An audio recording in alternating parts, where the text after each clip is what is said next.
ശ്രദ്ധിക്കപ്പെടാതെ പോകുന്ന പടങ്ങളും ഉണ്ട്. അപ്പൊ നമ്മൾക്ക് പറ്റുന്ന വെച്ചാൽ നല്ല മോശ പടങ്ങളിൽ പോവാണ്ട്. എനിക്ക് ഇത്തിരി സങ്കടമാണ്. കാരണം അല്ല, എന്താ സങ്കടം എന്ന് വെച്ചാൽ നമ്മള് ഒരാൾക്ക് വേണ്ടി ഫൈറ്റ് ചെയ്യുക, അപ്പൊ നമ്മളിങ്ങനെ മാറി നിന്ന് ഹെൽപ്ലെസ് ആയി നിൽക്കുക. ഷൂട്ട് കഴിഞ്ഞ് ഞാൻ കയ്യിന്നൊക്കെ പോയി ഇത് ആദ്യമായിട്ടാണല്ലോ ഇങ്ങനെ ഡാൻസ് ഒക്കെ ചെയ്ത് കാണണേ. അപ്പൊ ഒത്തിരി അഭിപ്രായത്തിന് പോകരുത്. നമുക്കൊരു സ്റ്റാൻഡ് ഉണ്ടായാൽ മതി.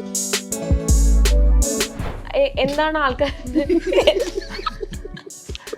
രണ്ടുപേരും എല്ലാരും ചിരിക്കാണ്. കയ്യിൽ നിന്ന് പോയിക്കൊണ്ടിരിക്കാന്നാ പറയണത്. സംസാരം കയ്യിൽ നിന്ന് പോയിക്കൊണ്ടിരിക്കാന്നാ പറയണത്.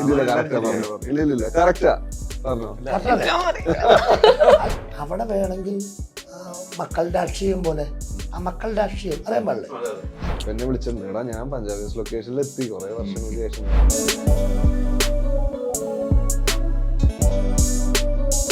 നമസ്കാരം. പുത്തൻ സിനിമയുടെ വിശേഷങ്ങൾ പങ്കുവയ്ക്കാൻ 4 അതിഥികൾ, 4 പേർക്ക് സ്വാഗതം.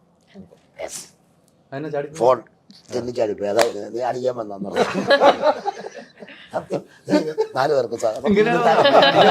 പറ്റിയതല്ല, ഇങ്ങനെ അടിക്കും തെന്നിപ്പോയി. അപ്പൊ ഇങ്ങനെ എടുത്തപ്പോ ഓക്കെ. അപ്പം നല്ലൊരു സിനിമയുടെ ഒത്തിരി ഇഷ്ടമാണ്. എങ്ങനെയാണ് വാപ്പായോടുള്ള സ്നേഹം മോനിലേക്ക് ഇങ്ങോട്ട് തരുവാണ്? എനിക്ക് ഒത്തിരി ഇഷ്ടമാണ്, വാപ്പായോടുള്ള സ്നേഹം മോനിലേക്കും കൂടെ തരുവാണ്. പെട്ടെന്ന് മനസ്സിലായില്ല അല്ലേ? പെട്ടെന്ന് മനസ്സിലായില്ല. നമുക്ക് പഠിപ്പിച്ചു കൊടുക്കേണ്ടതൊക്കെ എന്താണ് എക്സ്പീരിയൻസ് ചെയ്ത് പഠിക്കാനായി. എക്സ്പീരിയൻസ് ചെയ്ത് പഠിക്കണം. ഈ ഒരു സിനിമയിലേക്ക് ഒരു നായകനായി എത്തുവാണ് അല്ലേ? ഒരു സിനിമാ കുടുംബം. സിനിമയിൽ നിന്ന് എന്തേ ഇത്ര വൈകിയെന്ന് തോന്നുന്നു? ഇല്ല ഒരു അങ്ങനെ വൈകി അങ്ങനെ എനിക്ക് ഒരുപാട് പ്രായമായെന്ന് എനിക്ക് തോന്നി. പിന്നെ ഓരോ പ്രോസസ്സാണല്ലോ. ഇപ്പം ഞാൻ അസിസ്റ്റൻ്റായിട്ട് വർക്ക് ചെയ്തു. എന്താണ് സിനിമ എന്ന് ഒന്ന് റെസ്പെക്റ്റ് ചെയ്യാൻ പറ്റും. ചിലപ്പോൾ എനിക്ക് നേരത്തെ തന്നെ ഇങ്ങനെ ഒരു സിനിമ കിട്ടിയിരുന്നെങ്കിൽ ഞാൻ ഇത്രയും എഫേർട്ട് എടുക്കുമെന്ന് എനിക്ക് ഡൗട്ടുണ്ട്. അപ്പോൾ ഇത് എന്താണ്, എത്ര പേരുടെ പരിശ്രമമാണ്, എന്തോരം പൈസ ഇൻവോൾവ് ആണ്, എത്ര ആൾക്കാരുടെ സമയമാണ്, ഇതൊക്കെ മനസ്സിലാക്കിയപ്പോൾ ഇപ്പോൾ കുറച്ചും കൂടി ഒരു മെച്യൂരിറ്റി ഉണ്ട് ഇതെന്താണെന്ന് അറിയാൻ. അത് കിട്ടിയതിന് ശേഷം ഈ അവസരം വന്നതിൽ ഒരുപാട് സന്തോഷം. അല്ല, ഇതിലൊരു നായകൻ എന്ന് പറയുമ്പോൾ വാപ്പായിട്ട് ഒത്തിരി സിനിമാ കഥകൾ കേട്ടും കണ്ടും വളർന്നതാണ് അല്ലേ? അപ്പോൾ ഇതിലേക്കൊരു നായകൻ എന്ന് പറയുമ്പോൾ വാപ്പ എന്താണ് പറയുക? നീ അഭിനയിക്കുക, നിനക്ക് ധൈര്യമുണ്ട് എന്ന് വാപ്പച്ചി എന്ത് പറഞ്ഞു എന്നുള്ളതാണ്. വാപ്ചി അങ്ങനെ ഒന്നും പറഞ്ഞില്ല. വാപ്ചിൻ്റെ അടുത്ത് ഞാനാ പോയി എപ്പോഴും ചോദിക്കുക, എന്തെങ്കിലും ഒരു പരിപാടി എഴുതാൻ പറ്റുമോ എന്നൊക്കെ കുറേ തവണ ചോദിച്ചിട്ടുണ്ട്. വാപ്ചിൻ്റെ അടുത്തും ചാച്ചാൻ്റെ അടുത്തും. അപ്പോൾ അവരെൻ്റെ അടുത്ത് പറഞ്ഞേക്കുന്നത് പുറത്ത് ഒരു പടം നോക്കുക, ഒരു നമ്മളെ ഡിപ്പെൻഡ് ചെയ്യാണ്ട് വേറെ ആൾക്കാരുടെ അടുത്ത് അവസരങ്ങൾ ചോദിക്കൂ എന്നുള്ള. ഞാൻ കുറേ പേരുടെ അടുത്ത് പോയി സംസാരിച്ചു. ഇതൊക്കെ ഉള്ളിൽ ചോദിക്കണ്ട, കുടുംബത്തിൽ ചോദിക്കണ്ട, പുറത്ത് പോയി രക്ഷപ്പെട്ട് ഏതായാലും ഒരു ഇതായി കഴിയുമ്പോ ഒന്ന് വാ നോക്കാന്ന് പറയും. അങ്ങനെ തന്നെ പറഞ്ഞ. അങ്ങനെ ഞാൻ ആദ്യമായിട്ട് ചാൻസ് ചോദിക്കണ സച്ചേറിൻ്റെ അടുത്താണ്. അപ്പൊ സച്ചേറിന് ഇങ്ങനെ പരിപാടിയൊക്കെ നോക്കാം എന്നൊക്കെ പറഞ്ഞിട്ട് അയ്യപ്പനും കോശിയിൽ വർക്ക് ചെയ്യാൻ വിളിച്ചിട്ടുണ്ടായിരുന്നു.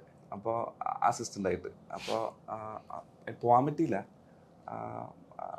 അങ്ങനെ പിന്നെ കുറേ പേരെടുത്ത് ചോദിച്ചിട്ടുണ്ട് ഓരോ അവസരങ്ങൾ. പലതും ചില ഒരു എന്താ പറയുക ഒന്ന് വർക്കൗട്ടായിട്ട് വന്നത് ഇപ്പോഴാണ്. അതുപോലെ നാഷിഖാന്റെ അടുത്തും കുറെ നാൾക്ക് മുമ്പ് ചോദിച്ചിട്ടുണ്ടല്ലേ? അപ്പം സ്വന്തം ആരുടെയും നമ്മുടെ കഴിവുകൊണ്ട് തന്നെ നമ്മളാവുക എന്നുള്ളതാണ് ഏറ്റവും നല്ലതെന്ന് തോന്നി തുടങ്ങി. അതാണ് നല്ലതും അല്ലേ? ആ റെക്കമെൻഡേഷൻ അല്ല നമുക്ക് വേണ്ടത്. അതെ, ഒരു പടമെങ്കിലും അങ്ങനെ ചെയ്യണം എന്നുള്ളത് അതാണ് എൻ്റെ കറക്റ്റ് വേ എന്ന് തോന്നിയിട്ടുണ്ട്. അത് കൃത്യമായിട്ട് ഒരു സിനിമയിൽ എത്തിയിരിക്കുകയാണ് അല്ലേ? ആ സിനിമ സൂപ്പർ ഹിറ്റ് ആകട്ടെ, നമ്മളെല്ലാം കാത്തിരിക്കുന്ന ഒരു സിനിമയാണ് കേട്ടോ. ഇതാണ് അർജുൻ, ഇങ്ങനെയാണ് അദ്ദേഹം പറഞ്ഞ ഒരു വാക്കാണ്. നമുക്ക് നേരിട്ട് തന്നെ നമ്മൾ തന്നെ അധ്വാനിച്ച് എത്താമെന്നുള്ളതാണ് അതിൻ്റെ ഏറ്റവും വലിയ ഉദാഹരണം. അർജുൻ എൻ്റെ മുമ്പിൽ ഇരിക്കുന്ന അർജുനും അതെ, എത്രയോ സിനിമയിൽ വേണമെങ്കിൽ അഭിനയിക്കാമായിരുന്നു, എന്നിട്ടൊന്നും സിനിമയിൽ വരാതെ സ്വന്തമായിട്ട് തന്നെ സിനിമയിലേക്ക് വന്നതാണ്. ഒരു അച്ഛൻ്റെ നിർബന്ധമോ അല്ലെങ്കിൽ അർജുൻ്റെ ഒരു വാശിയൊന്നുമല്ല, അങ്ങനെ വന്നതെന്ന് കൃത്യമായിട്ട് എനിക്കും ജാഫറിനും കൃത്യമായിട്ട് അറിയാവുന്ന 2 വ്യക്തികളാണ് ഇരിക്കുന്നത്. അങ്ങനെയാണ് സിനിമയിലേക്ക് വരേണ്ടതെന്ന് തന്നെയാണ് അല്ലേ? അങ്ങനെയല്ല, ഓരോ ആൾക്കാർക്കും ഓരോ രീതി ആയിരിക്കുമല്ലോ. പക്ഷെ ഇതേപോലെ കുറെ ചാൻസ് ചോദിച്ചു നടന്നിട്ടുണ്ട്. അമലേട്ടൻ, സമീർക്ക, അങ്ങനെ കുറെ പേരെടുത്തൊക്കെ ചോദിച്ചിട്ടുണ്ട്. പിന്നീട് ഒരു പോയിന്റിലാണ് 2 പടവും ചെയ്തത്, 2 പടവും വർക്കാവാണ്ട് 3 വർഷത്തോളം വീട്ടില് എന്താണ് സിനിമയുടെ തന്നെ നമുക്ക് സിനിമ പറ്റുള്ളൂ, എനിക്ക് വേറെ പണിയൊന്നും അറിയാൻ പാടില്ല, പഠിച്ച് പാസ്സായിട്ടില്ല. അപ്പൊ വേറെ ഹയർ സ്റ്റഡീസിന് പോകാൻ പറ്റില്ല, വേറെ ജോലിക്കും പോകാൻ പറ്റില്ല, ഡിഗ്രി സർട്ടിഫിക്കറ്റ് ഇല്ലാത്തവർക്ക് കേട്ടില്ലല്ലോ. അപ്പൊ നോക്കിയപ്പോ ബിസിനസ് എന്നുള്ള രീതി തുടങ്ങിയ സമയത്താണ് പറവ എന്ന പടത്തിന്റെ പരിപാടിയിൽ അസിസ്റ്റന്റ് ആയിട്ട് കയറാൻ നോക്കുമ്പോഴാണ് അങ്ങനെ ചാൻസ് കിട്ടിയത്. അപ്പൊ എനിക്ക് പിന്നീട് അവിടെ നിന്ന് അങ്ങനെയാണ് പിടിച്ച് കയറണം എന്നുള്ളൊരു തോട്ടിൽ പോയത്. അപ്പൊ എല്ലാവർക്കും ഇങ്ങനെ ഇതേപോലെ ആണെന്നില്ല, ചിലവർക്ക് ഒരു ഓഡിഷൻ വഴി പെട്ടെന്ന് ചാൻസ് ഒരു ഹീറോ ആയിട്ട് തന്നെ കിട്ടാം. ഓരോ ആൾക്കാർക്ക് ഓരോ രീതിയായിരിക്കും. അപ്പൊ അതിൽ നമ്മൾ മാക്സിമം നല്ല രീതിക്ക് അത് ചെയ്യാൻ ശ്രമിക്കുക, അത് ആൾക്കാരെ അക്സെപ്റ്റ് ചെയ്താൽ നമുക്ക് അടുത്ത പരിപാടിയിലേക്ക് പോവാം. തീർച്ചയായിട്ടും അക്സെപ്റ്റ് ചെയ്തില്ലെങ്കിലും ട്രൈ ചെയ്തുകൊണ്ടിരിക്കുക. അല്ല, അച്ചുവിനെ സംബന്ധിച്ചിടത്തോളം നമുക്ക് എത്തിപ്പെടേണ്ട സിനിമകളിൽ എല്ലാവരെയും കൂടെ അഭിനയിക്കാൻ പറ്റിയ ഒരു വലിയ ഭാഗ്യമുള്ള, ഈ പ്രായത്തിൽ ഭാഗ്യമുള്ള ആളാണ്. മമ്മൂക്കയുടെ കൂടെയൊക്കെ അഭിനയിക്കുക, ആ സിനിമകളൊക്കെ നമ്മുടെ മനസ്സിൽ ഇന്ന് നിൽക്കുന്ന ഒരാൾ തന്നെയാണ്. അതൊരു ഭാഗ്യമാണ്. അതൊരു ഭാഗ്യമാണ്. ഞാൻ എല്ലാ ഇന്റർവ്യൂവിലും പറഞ്ഞിട്ട് എനിക്ക് നല്ല പടങ്ങളിൽ ഒരു ഭാഗമാകാൻ പറ്റി, അവരെന്നെ വിളിച്ചതും കുറെ നല്ല ഡയറക്ടേഴ്സിനോട് വർക്ക് ചെയ്യാൻ പറ്റിയത് എൻ്റെ ഒരു ഭാഗ്യമാണ്. ആ ഭാഗ്യം കിട്ടുന്ന സമയത്ത് നമ്മളത് പ്രോപ്പറായിട്ട് 100% അതിൽ സത്യസന്ധതയോടെ പണിയെടുത്ത റിസൾട്ട് ഉണ്ടാവും. തീർച്ചയായിട്ടും ആ റിസൾട്ടിലൂടെയാണ് യാത്ര ചെയ്യുന്നതെന്ന് ഒരു സംശയമില്ല. ആച്ചു ജാഫർ ഈ പറഞ്ഞ പോലെ അച്ഛൻ്റെ കൂടെ, അശോകൻ ചേട്ടൻ്റെ കൂടെ എത്രയോ നാളത്തെ ബന്ധമാണ് ജാഫറിന്. ഇപ്പൊ ഇതേ മോൻ്റെ കൂടെ ഇവിടെ ഇരിക്കുവാണ് അല്ലേ? നിങ്ങൾ പറവയിൽ ഒരുമിച്ച് തുടങ്ങിയാണ്. അവിടെ നിന്നാണ് നിങ്ങൾ തുടങ്ങുന്നത്. ജഗജാന്തരം അല്ല, ഞാൻ പറഞ്ഞ പറവയിലെ ആദ്യത്തെ പടത്തിൽ ഉണ്ടല്ലോ, ജാഫർ ഉണ്ടല്ലോ. അശോകൻ ചേട്ടനും ഉള്ള ഒരു ആത്മബന്ധം ജാഫറിന്റെ വലുതാണെന്ന് എനിക്കറിയാം. എനിക്കും അതുപോലെ ഒരു ആത്മബന്ധമുള്ള ഒരാളാണ്. എങ്ങനെയാണ് ഇപ്പൊ അശോകൻ ചേട്ടന്റെ മോന്റെ കൂടെ ഉള്ള യാത്ര ചെയ്യുമ്പോൾ എങ്ങനെയാണ് തോന്നുന്നത്? അശോകൻ ചേട്ടന്റെ കൂടെയും മോന്റെ കൂടെ യാത്ര ഉണ്ടല്ലോ. ഇപ്പം മോന്റെ കൂടെ അഭിനയിച്ചിട്ടുണ്ടല്ലോ, അച്ഛൻ്റെ കൂടെ അഭിനയിച്ചിട്ടുണ്ട്. മൊത്തം ഇങ്ങനെ കിടക്കുമല്ലേ. എനിക്കറിയാൻ പാടില്ല, നമ്മൾ ചെല്ലുമ്പം അർജുൻ എന്തോരുണ്ട്, നമ്മൾ ആ വീട്ടിൽ ചെല്ലുന്ന കാലത്ത് എന്തോരുണ്ട്. അപ്പം അന്ന് നമ്മൾ ഓർത്തോ സൈക്കിള് ചോദിച്ചു ബൈക്കല്ല, അവര് ബൈക്ക് കൊണ്ട് വെച്ചിട്ടുണ്ട്. ആ ബൈക്ക് ചോദിച്ചുകൊണ്ട് പുറകെ നടക്കും. എന്താണ് ഒന്നിടത്തെല്ലാം കൂടെ ഉണ്ടാവും. അത് ഭയങ്കര ട്രാഫിക്കല്ലേ, അങ്ങോട്ട് ഇറക്കില്ല. എന്നിട്ട് കൊടുത്ത് വിട്ട് കഴിഞ്ഞിട്ടൊരു തീയുണ്ട്. അത് എൻ്റെ അടുത്തല്ല പറയണേ, പിള്ളേർക്കൊക്കെ ഇത് കൊടുത്തു വിട്ടില്ലെങ്കിലുള്ള കുഴപ്പമില്ലെന്നറിയാവുന്നത്. അതൊക്കെ ആയിരുന്നല്ലോ നമ്മളങ്ങനെ കണ്ടു വന്നപ്പോൾ പെട്ടെന്ന് അലി പറഞ്ഞ പോലെ ഒരു ഒത്തിരി ചാൻസ് ചോദിച്ചു നടന്നായിട്ട് എനിക്കൊന്നും ഓർക്കണല്ല. എനിക്ക് ഓർക്കണല്ലോ, എനിക്ക് അങ്ങനെ പക്ഷെ ആള് പറയുന്ന ചോദിച്ചിട്ടുണ്ടെന്ന്. അഭിനയം എന്നൊരു ഭ്രാന്തില്ലായിരുന്നു. ഇല്ല, നമ്മള് വീട്ടിൽ പോകുമ്പോൾ DJ ഒപ്പിച്ചോടെ. എന്നിട്ട് ഇത് കേട്ട DJ വന്നിട്ട് ഭയങ്കര എടാ അവനൊരു DJ സംഘടിപ്പിച്ചാൽ അന്ന് ഈ DJ അറിഞ്ഞപ്പോ മൊത്തത്തിൽ DJ ഒക്കെ വലിയ വിഷയമാന്നുള്ള സംഭവമല്ലേ. അപ്പം DJ ഞങ്ങള് തിരക്കിച്ചില്ല, ചോദിച്ചോക്കെ. അമ്മയും അച്ഛനും ഞാനും എല്ലാം കൂടെ വണ്ടിയിലെ DJ അടക്കണേന്റെ അടിയിൽ കൂടെ അങ്ങോട്ട് പോയല്ലോ നിങ്ങളെ സ്റ്റേജ്. എന്നിട്ട് അച്ഛൻ പറയും ഇതാണ്ടാ DJ അടക്കണേ, ഇവിടെ അവൻ്റെ DJ അടക്കണേന്ന്.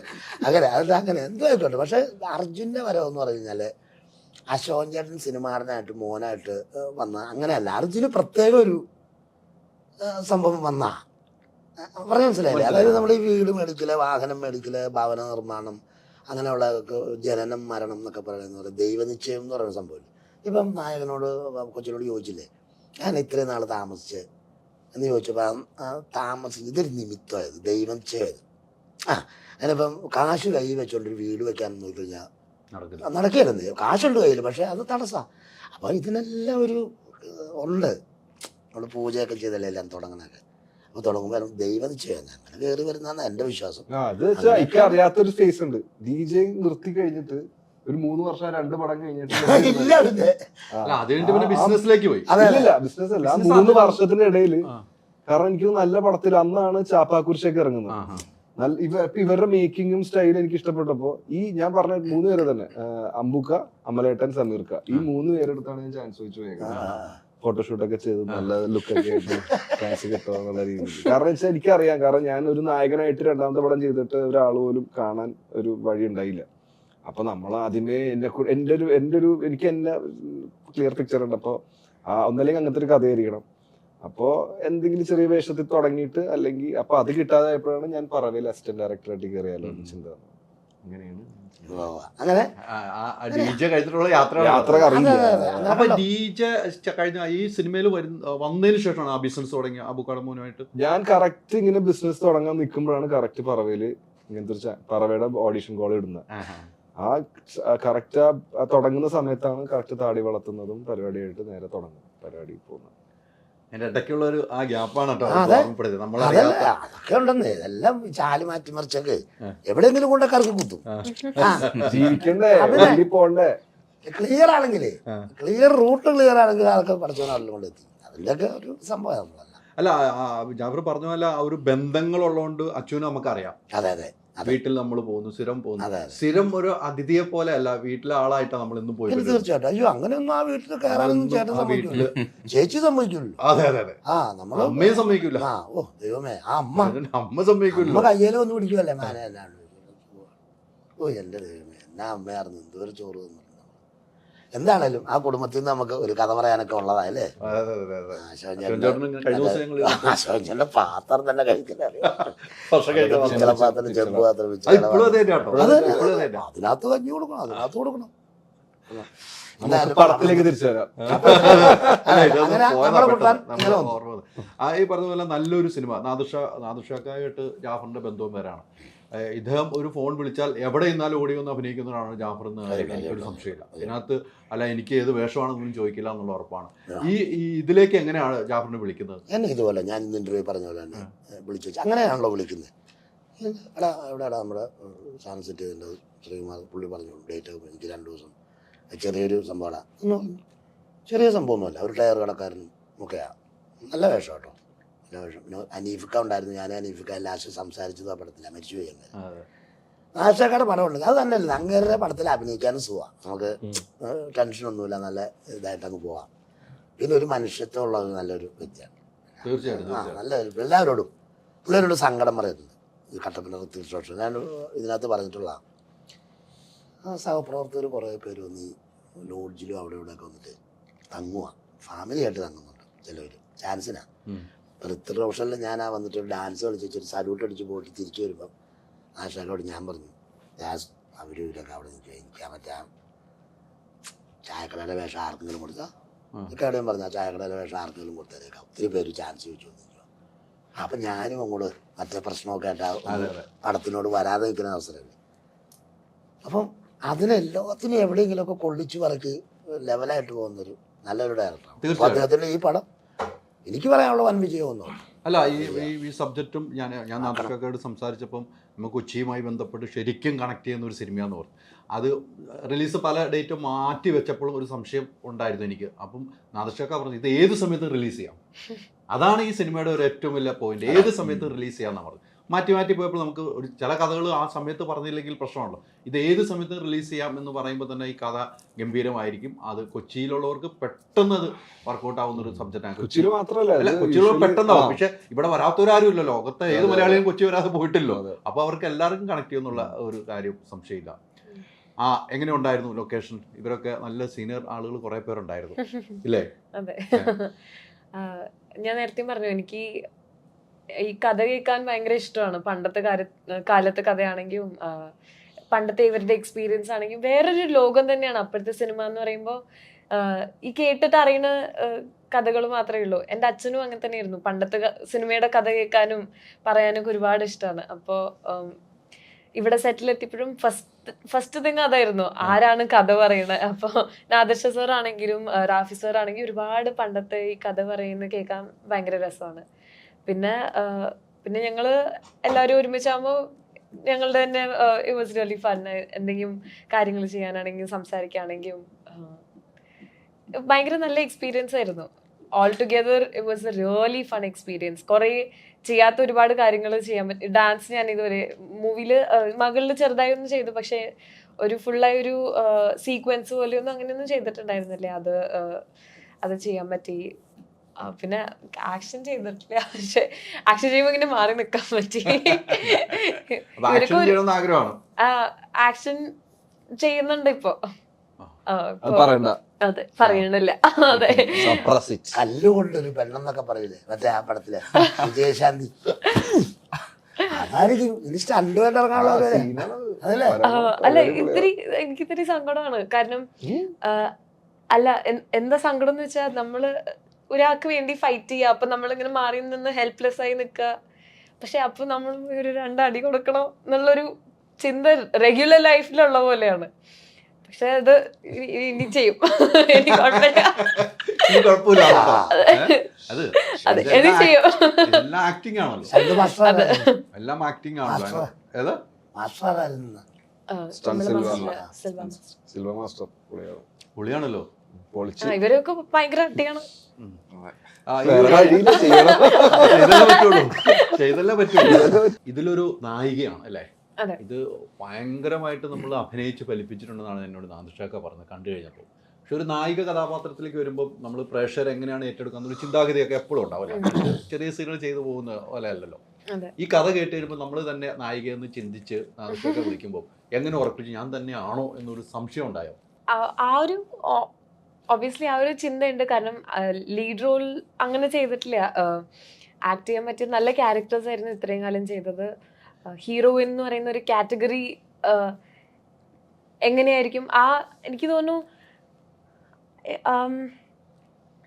ആ ഒരു ചിന്തയിൽ ഉണ്ടായിരുന്നില്ല. ഹീറോയിൻ ക്യാരക്ടർ അങ്ങനെ ഉണ്ടായിരുന്നില്ല. എപ്പോഴും നല്ല ക്യാരക്ടേഴ്സ് ചെയ്യണം, നല്ലോണം അഭിനയിക്കാനുള്ള സ്കോപ്പുള്ള ക്യാരക്ടേഴ്സ് ചെയ്യണം, അങ്ങനെയായിരുന്നു.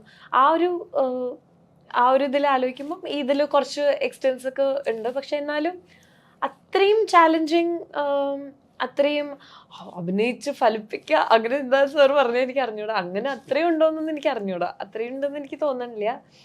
ഒരു റെഗുലർ സിറ്റി ഗേൾ ആണ്. ഏറ്റവും ഇൻട്രസ്റ്റിംഗ് മോട്ടീവാണ് ജാനകിയുടെ. എനിക്കറിയാം, കാരണം സിമിലർ ഏജ് റേഞ്ച്, കുറച്ചും കൂടി എന്നെക്കാട്ടും കുറച്ചും കൂടി ഏജ് റേഞ്ച് കൂടുതലാണെങ്കിൽ എന്താണ് ആൾക്കാർ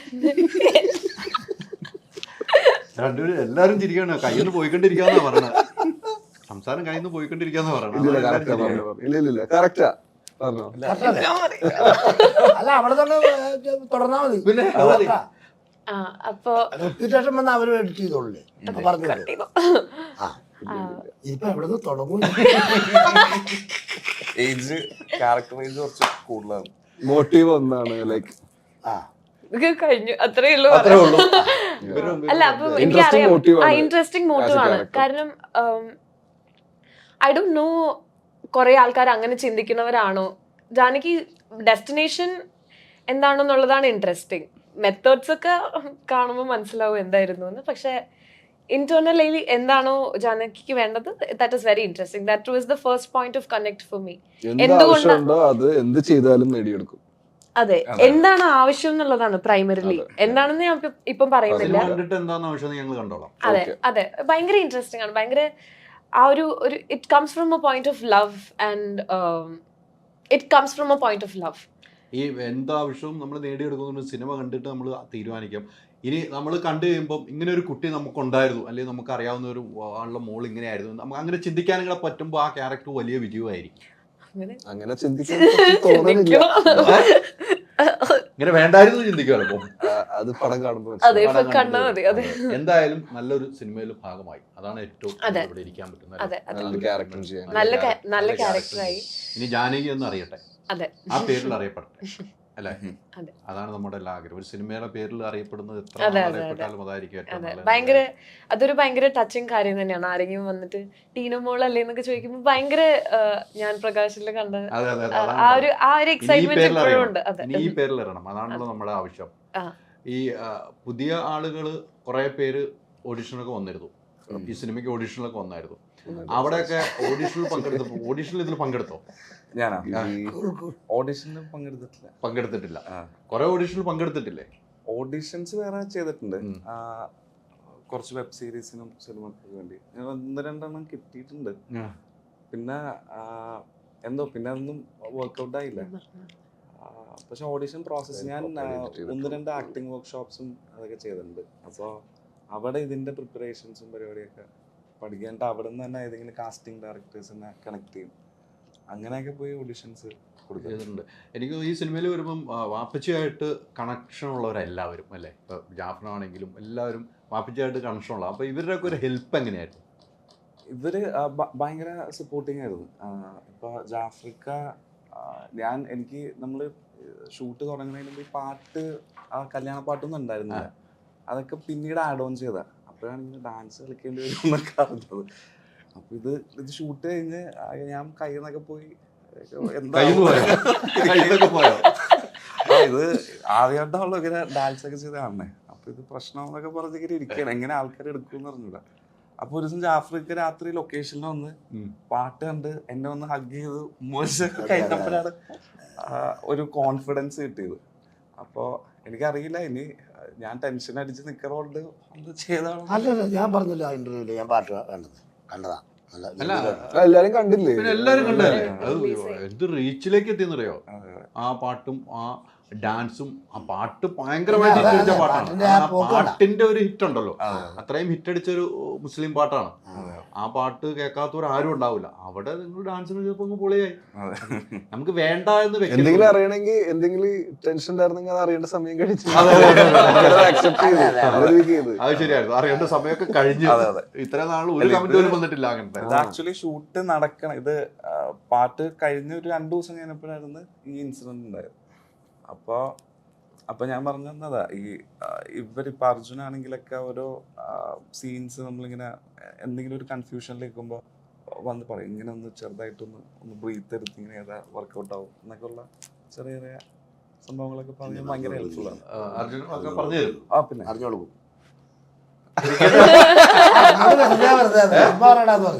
അറിഞ്ഞു കൊടുക്കുന്ന സ്വഭാവം ഉണ്ടെന്ന് എനിക്കറിയാം. എനിക്ക് ഏറ്റവും അങ്ങനെ നമ്മൾ അങ്ങോട്ടും ഇങ്ങോട്ടും ഒരു കമ്മ്യൂണിക്കേഷനിൽ വെച്ച് പോയാൽ നല്ല രസമായിരുന്നു. പിന്നെ തീർച്ചയായിട്ടും ആ ഇപ്പൊ ഏത് ആരാ വലുത് ഞാൻ പറഞ്ഞേക്കണ ഫൈറ്റിന് മാത്രമേ ഉള്ളൂ.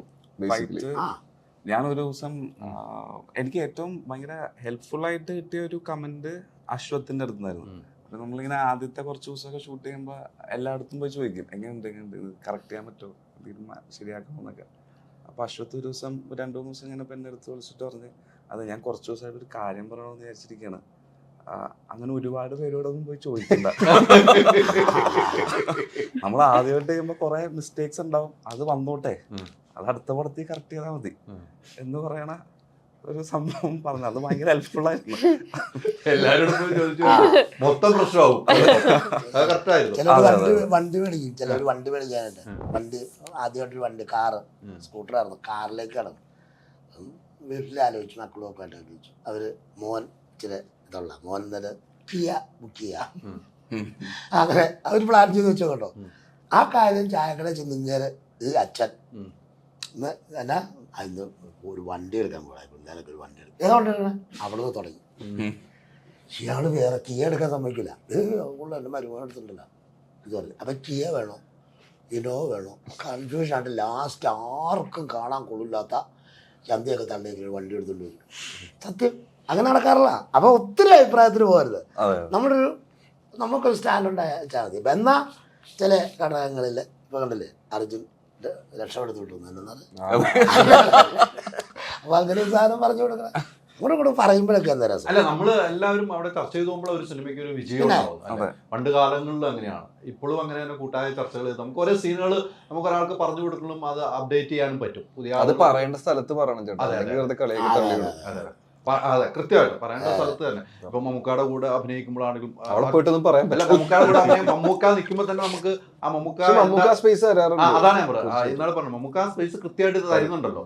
അതാണ് ഞാൻ പറഞ്ഞത്. അത് എത്ര വലിയ നടനാണെങ്കിൽ നമുക്ക് നമ്മളിൽ അവർ വിശ്വസിക്കുന്നുണ്ടെങ്കിൽ നമുക്കൊന്ന് പറഞ്ഞു തരും വരും. അതിന് യാതൊരു മാറ്റവും ഇല്ല. അതാണ് ഒരു സിനിമയുടെ ഒരു യാത്ര എന്ന് പറയുന്നത്. അതിൽ കുറേ സിനിമകളായി, നല്ല നല്ല സിനിമകൾ ചെയ്തുകൊണ്ടിരിക്കുകയാണ്. ഈ ഒരു സബ്ജക്റ്റ് കേട്ട് ചെയ്യുന്നപ്പോൾ എന്താണ് തോന്നിയത്?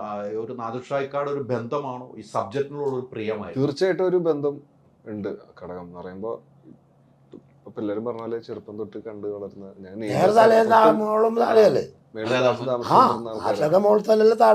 വർഷങ്ങൾ അങ്ങനെയായിരുന്നു. അപ്പൊ അതുപോലെ തന്നെ റാഫിക്കായിട്ട് ഈ സ്റ്റേജ് ഷോസിന് പ്രാക്ടീസിന് മുമ്പ് ഞാനും കൂടെ പോകും അച്ഛൻ്റെ കൂടെ.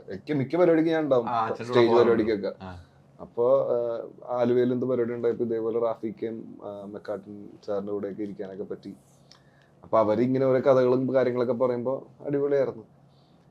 അപ്പോൾ അങ്ങനെ കണ്ടു വളർന്ന ഒരാള് ഇപ്പോൾ ഒരു നായക പരിപാടി ചെയ്തുകൊണ്ടിരിക്കുമ്പോൾ അവര് ആഷിഖ് ഡയറക്റ്റ് ചെയ്യും, റാഫിക്ക് എഴുതുന്ന പടത്തിലേക്ക് ഒരു ക്യാരക്ടർ വിളിക്കുക എന്ന് പറയുമ്പോൾ ഭയങ്കര സന്തോഷമുള്ള കാര്യമാണ്. അപ്പോൾ അതും എനിക്ക് ഈ പടത്തിലാണ് പ്രൊമോഷൻ കിട്ടിയത് പോലീസിൽ. ഇതുവരെ കോൺസ്റ്റബിൾ എടുത്തോണ്ടിരിക്കണായിരുന്നു. ചെയ്യാം, കൊള്ളാലോ എന്നുള്ള രീതിയിൽ ഈ പറഞ്ഞ പോലീസ് വേഷങ്ങൾ കുറെ ചെയ്ത്. അതല്ല, ഈ പോലീസ് ചെറിയ കിളിയാണ്. അപ്പൊ ചെറിയ നൊസ്സുള്ള പോലീസുകാരാണ്. അപ്പൊ നമുക്ക് അങ്ങനെയൊക്കെ ചെയ്യാനുള്ള കുറച്ച് ആഗ്രഹം. ഇവരുടെ നായക കഥാപാത്രം എന്ന് പറയുമ്പോൾ നമ്മൾ ഇന്നും ശ്രദ്ധിച്ചു വേണം കൈകാര്യം ചെയ്യാൻ. കഥകൾ തന്നെ എടുക്കുന്ന കാര്യത്തിലും ശ്രദ്ധിക്കണം. ഒന്നിരുന്നാൽ പിന്നെ കയറ്റമില്ലാത്ത ഒരു മേഖലയാണ് സിനിമാ മേഖല എന്നുള്ള കാര്യത്തിൽ യാതൊരു സംശയമില്ല.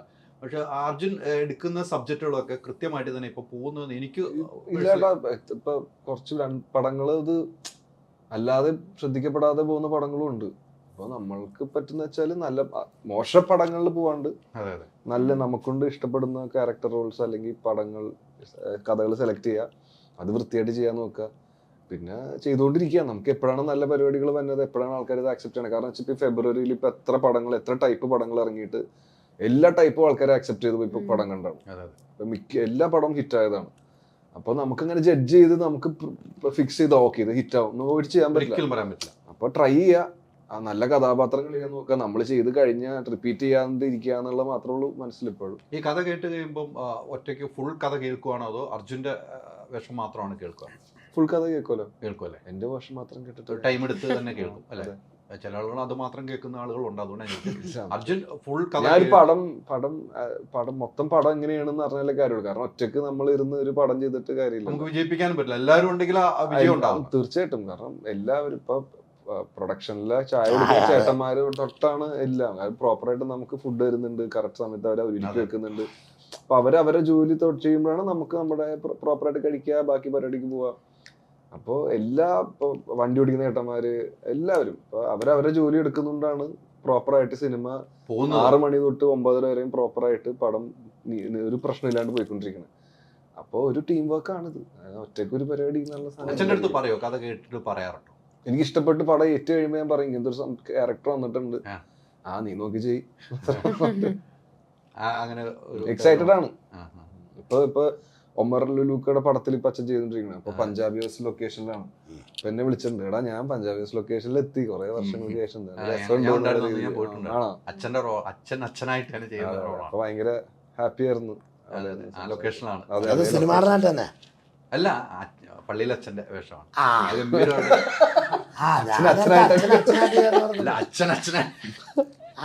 പള്ളിയിലെത്തനായിട്ട് ആ ലൊക്കേഷനിൽ എന്നോട് അച്ഛൻ പറഞ്ഞത് ആ ലൊക്കേഷനിൽ എത്തി. അതെ ഭയങ്കര അവിടെ എല്ലാരോടും പറഞ്ഞു കഥ പറഞ്ഞു. ഭയങ്കര സന്തോഷവാനായിട്ട്. ജാഫറിന് ഡേറ്റിന്റെ പ്രശ്നമുണ്ടെന്ന് തോന്നുന്നു അല്ലേ? സിനിമയിലൊക്കെ യാത്രയാണ്. അങ്ങനെ ആകണമെന്ന് ആഗ്രഹിക്കുന്നവനാണോ ഞങ്ങളൊക്കെ? പ്രശ്നം അങ്ങനെ ആഗ്രഹിക്കുന്നു ഞങ്ങൾ. എപ്പോഴും നല്ല നല്ല സിനിമകളാണ് ഇപ്പൊ ചെയ്യുന്നത്. അച്ഛൻ കഥാപാത്രങ്ങൾ കുറെ ഇപ്പൊ ചെയ്യുന്നുണ്ട്. അതിൽ തന്നെ ആയി പോകുന്നുണ്ടെന്നൊരു സംശയമില്ല. എന്നെ സംബന്ധിച്ചിടത്തോളം ഞാൻ ഇതിനെക്കുറിച്ച് നമ്മളിപ്പോൾ ഇങ്ങനത്തെ ഒരു പടം മൊത്തം കൊണ്ടുപോകുന്ന ആളൊന്നുമില്ല. നിസ്സാരമായിട്ടൊരു 2-3 പടത്തിൽ സെൻട്രൽ ക്യാരക്ടർ ഇങ്ങനെ ചെയ്ത് പോയിട്ടുള്ളൂ. ഇപ്പോൾ ഒരു 2-3 അറിയാലോ എനിക്ക് ഇന്ദ്രൻ സേറിൽ ഞാനൊക്കെ ഇങ്ങനെ പോവുക. അപ്പോൾ അതിനകത്ത് എനിക്ക് കിട്ടുന്നത് അങ്ങനെ, അതായത് വിളിക്കുമ്പോൾ തന്നെ താടിയുണ്ടോ, ഞാൻ പറഞ്ഞല്ലോ ഇന്നാള്, ആ താടിയുണ്ടോ മീശയുണ്ടോ, അപ്പം താടി ഉണ്ടല്ലോ.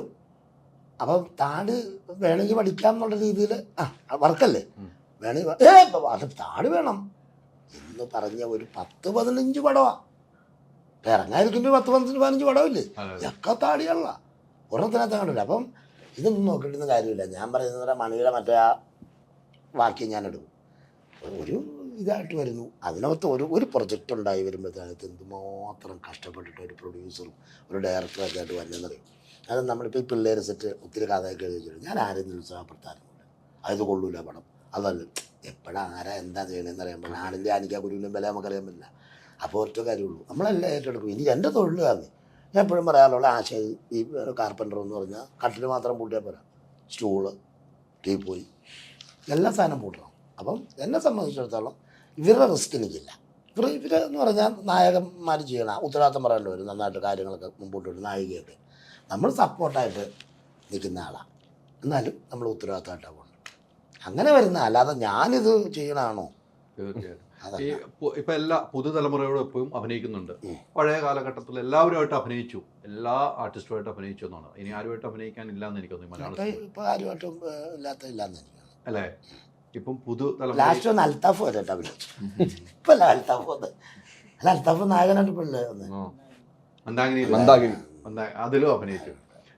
ഇവരൊക്കെ ലൊക്കേഷനിൽ കാണുമ്പോൾ എങ്ങനെയായിരുന്നു ജാഫർ? ഇവരൊക്കെ ലൊക്കേഷൻ വെച്ച് കാണുമ്പോൾ ഇവരോടൊക്കെ എന്താണ് കൂടുതൽ കാര്യങ്ങൾ ഉപദേശങ്ങളായിട്ടോ അല്ലെങ്കിൽ ഇവരോരെ സിനിമകളിലെ കഥകളോ എന്തെങ്കിലും പറയാറുണ്ടോ?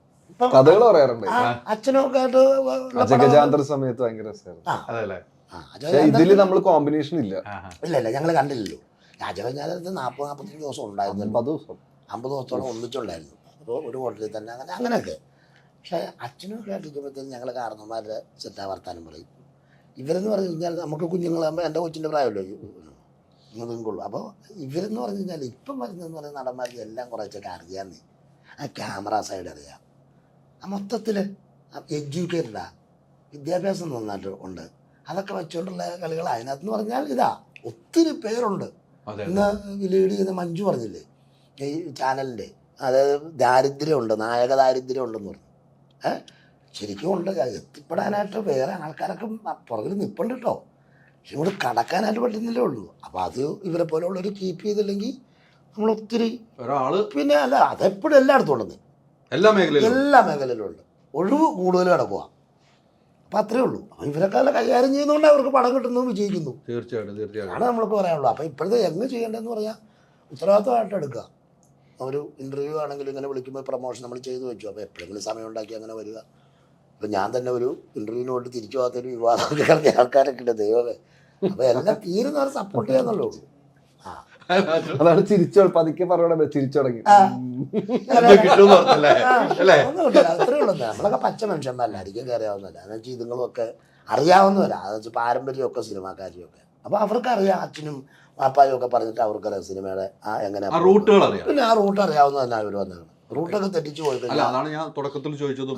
കഥകൾ കേട്ട്, സിനിമാ കഥകൾ കേട്ട് വളർന്ന ഒരു വ്യക്തിയാകുമ്പോൾ നമുക്കറിയാമല്ലോ സിനിമയ്ക്ക് മുമ്പ് എന്തൊക്കെ വേണമെന്നുള്ളത്. അച്ചു അങ്ങനെ തന്നെ കേട്ട് വളർന്നു. എത്രയോ കഥകൾ കേട്ടും എത്രയോ സിനിമാക്കാരെ കണ്ടും വളർന്നാണ് അച്ചുവും വളർന്നപ്പോൾ ആ റൂട്ടുകൾ കൃത്യമായിട്ട് അറിയാം. പിന്നെ ഒരു കാര്യം കൂടെ പറഞ്ഞിട്ട്, ഈ റാഫി സാറിന്റെ അടുത്തും ഷാഫി സാറിന്റെ അടുത്തും ചാൻസ് ചോദിച്ചില്ലേ, ചോദിച്ചു. ഈ ചോദിച്ചു കഴിഞ്ഞപ്പോഴത്തേക്കും അതാണ് സിനിമയുടെ ഉത്തരവാദിത്വം എന്ന് പറയുന്നത്. സിനിമ എന്ന് പറയുന്നത് ഒരു വലിയ സംഭവമാണ്, ഒരു വലിയ ലോകമല്ലേ അത്. അവിടെ വേണമെങ്കിൽ മക്കൾ രാഷ്ട്രീയം പോലെ, ആ മക്കൾ രാഷ്ട്രീയം അറിയാൻ പാടില്ലേ, അതുപോലെ എൻ്റെ കൊച്ചുകൂടെ എനിക്കുള്ളൂ, അവനെ കയറ്റിവിട്ടാനോ വല്ലവനെയും ആ ചിന്താഗതി അവർ ചിന്തിച്ചില്ലല്ലോ. നീ പുറത്ത് പണി പഠിച്ച് ചെറുതായിട്ടൊന്ന് പഠിച്ചു വാ, അന്നേരം നമുക്ക് നോക്കാം. അല്ലാതെ മകനാന്നും പറഞ്ഞ് കയറ്റി അതാ സിനിമ ഉത്തരവാദിത്വം. തീർച്ചയായിട്ടും അതാണ് അപ്പൊ ഉത്തരവാദിത്തമുള്ള മേഖല. അല്ല, അച്ഛൻ പറഞ്ഞ പോലെ 2 സിനിമകൾ പരാജയപ്പെട്ടിരുന്നപ്പോഴും അച്ഛന്റെ കയറപ്പോൾ നമ്മൾ സിനിമയല്ല, അച്ഛനിലേക്ക് നമുക്ക് അച്ഛനൊന്ന് മിന്നി നിൽക്കുന്ന സമയങ്ങളല്ലേ. അല്ല, പക്ഷെ അത് വേണ്ട നമുക്ക്. അച്ഛൻ മിന്നി നിൽക്കുന്ന സമയമല്ല. അന്നേരം അച്ഛൻ അത്ര വർക്കില്ല. അല്ല, നമ്മുടെ ഇല്ലല്ല ആദ്യത്തെ ഓർക്കിട്ട് കഴിയുമ്പോ ഒക്കെ അച്ഛൻ ഏതോ അച്ഛനൊന്ന് അതല്ലേ സിനിമയില് ഇതായിട്ടുണ്ട്. എന്നാലും നമ്മുടെ പഴയ തിരക്കില്ലേ, ആ തിരക്കിന്ന് മാറിയിരിക്കുന്ന സമയമാണ്. പക്ഷെ അങ്ങനെ തിരക്കിന്ന് മാറി നിൽക്കുന്ന അശോകൻ ചേട്ടന്റെ കാലം നമ്മള് ട്രൂപ്പൊക്കെ ട്രൂപ്പൊക്കെ ഞങ്ങൾ അശോകൻ ചേട്ടൻ ഞാൻ കൊച്ചൊക്കെ ട്രൂപ്പ് ഇട്ടാറുള്ളൂ. അതെ നമ്മൾ എനിക്കൊന്ന് കോലഞ്ചേരിയിൽ ഒരു പരിപാടിക്കാൻ വന്നിട്ടുണ്ട്. കഥകൾ കേൾക്കും തോറും നമുക്ക് ഇന്നത് ചെയ്യണമെന്നൊരു കഥാപാത്രം, എനിക്ക് ഈ കഥാപാത്രം കിട്ടിയാൽ കൊള്ളാമെന്ന് ചിന്തിക്കാറില്ലേ? ഒരിക്കലും ചിന്തിക്കാറില്ല. എനിക്കിപ്പോ ചേട്ടൻ പറഞ്ഞ പോലെ തന്നെ ഭയങ്കര ഭാഗ്യമാണ്. കാരണം എനിക്കിപ്പോ വരുന്ന ക്യാരക്ടേഴ്സ്, ഞാൻ ആഗ്രഹിക്കുന്ന ടൈപ്പ് ക്യാരക്ടേഴ്സ് വേറിട്ട് നിൽക്കണം എന്നുള്ള പരിപാടികളുണ്ട്. അപ്പൊ ആ ഒരു ഭാഗ്യം ഇപ്പോഴും ദിവസമായച്ച് പോയിക്കൊണ്ടിരിക്കേണ്ടത്. അത് കറക്റ്റായിട്ട് ചെയ്യുക എന്നുള്ളത് മാത്രമേ ഉള്ളൂ. പിന്നെ നമ്മൾ ആഗ്രഹിക്കാന്ന് മാത്രമേ, സ്വപ്നം കാണാന്ന് മാത്രമേ ഉള്ളൂ. അവരൊരു പടം, ഇപ്പൊ പറഞ്ഞ പോലെ ഒരു പടം ഉണ്ടാക്കി വരാൻ അല്ലെങ്കിൽ കഥ വേണം, ഡയറക്ടർ വേണം, പ്രൊഡ്യൂസർ വേണം, അതിന്റെ കൂടെ നിൽക്കുന്ന ആൾക്കാർ വേണം. അപ്പൊ അങ്ങനെ ഒരു കഥ വന്ന് എൻ്റെ അടുത്ത് കഥ പറയുമ്പോൾ മാത്രമേ എനിക്ക് അതിനെപ്പറ്റി ആ ക്യാരക്ടർ എന്താണെന്ന് മനസ്സിലാക്കാനൊക്കെ പറ്റുള്ളൂ.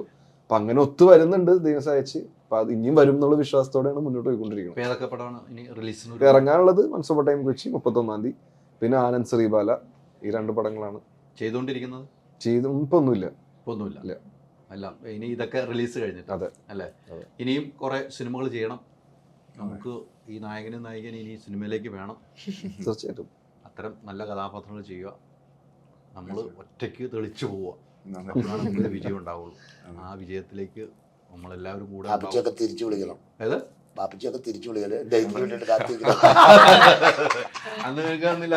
അപ്പൊ ഡേറ്റ് ഒക്കെ നോക്കി കൊടുത്താൽ മതി. സൂപ്പർ ഹിറ്റ് ആകട്ടെ, സൂപ്പർ ഹിറ്റ് ആകട്ടെ ഈ സിനിമ. എല്ലാവരും കാണേണ്ട സിനിമ, എല്ലാവരും കണ്ട് കുടുംബസമേതം കാണേണ്ട സിനിമ. അതാണ്, അങ്ങനെയാണ് ഈ സിനിമ എടുത്തു വെച്ചിരിക്കുന്നത് ആദർശമൊക്കെ എന്നോട് പറയുന്നത്. അപ്പം കുടുംബസമേതം എത്തുക. 31-ാം തീയതി മറന്നുപോകല്ലോ. മെയ് 31 ആദ്യ ഷോയ്ക്ക് ആദ്യ ഷോ കണ്ടിട്ട് സത്യസന്ധമായി നിങ്ങൾക്ക് ഇഷ്ടപ്പെട്ടെങ്കിൽ ഇഷ്ടപ്പെട്ടു എന്നും ഇഷ്ടപ്പെട്ടില്ലെങ്കിൽ ഇഷ്ടപ്പെട്ടില്ല എന്നും ഇവരെ വിളിച്ച് പറയാനുള്ള അവകാശം നിങ്ങൾക്കുണ്ട്. അത് വെറുതെ എഴുതി അത് കൊള്ളില്ല ഇത് കൊള്ളില്ല എന്ന് പറയാതെ ഇഷ്ടപ്പെട്ടാൽ ഇഷ്ടപ്പെട്ടു എന്നില്ലെങ്കിൽ കൃത്യമായി പറയാവുന്ന നിങ്ങൾക്ക് ഏത് ഭാവമാണ് ഇഷ്ടപ്പെട്ടില്ലെങ്കിൽ അത് പറയാനും. അങ്ങനെ ഇഷ്ടപ്പെടാതെ ഒരു ഭാവവും ഇല്ല എന്നാണ് എൻ്റെ ഒരു വിശ്വാസം. ഇനി സിനിമ കണ്ട് തീരുമാനിക്കാം. ഒത്തിരി സന്തോഷം. Thank you. Thank you so Thank you. Much.